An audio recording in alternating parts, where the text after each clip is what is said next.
America పంపిన వ్యోమనౌక చంద్రుడిపైకి పోగానే విఫలమైపోయింది.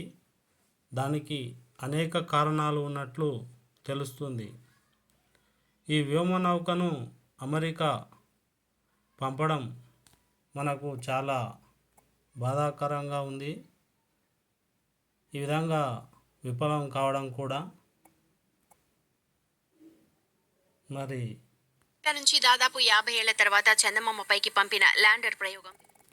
ఈ విధంగా 50 ఏళ్ల తర్వాత అమెరికా చంద్రునిపై పంపిన ల్యాండర్ ప్రయోగం విఫలమైపోయింది.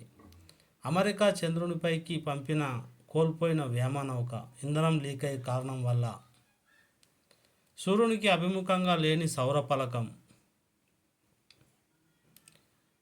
నిలిచిపోయిన బ్యాటరీల ఛార్జీల అవసరమైన విద్యుత్ ఉత్పత్తి, అలాగే చాలా కారణాలలో ఈ యొక్క ఇంధన ప్రాబ్లమ్స్ వచ్చినాయని తెలుస్తుంది. అమెరికా చంద్రునిపైకి పంపిన ల్యాండర్ ప్రయోగం విఫలం. ఇంధనం లీక్ కారణం ప్రొపెల్లెంట్లు కోల్పోయిన వ్యోమనౌక, సూర్యునికి అభిముఖంగా లేని సౌర ఫలకం, ఇవన్నీ కారణాలుగా చెప్పుకుంటున్నారు. నిలిచిపోయిన బ్యాటరీల ఛార్జీలకు అవసరమైన విద్యుత్ ఉత్పత్తి.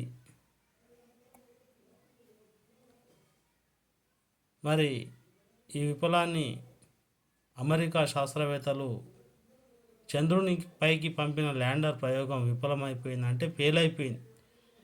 ఇంధన లీక్ కారణంగా ప్రొపైల్ కోల్పోయిన వ్యోమనౌక.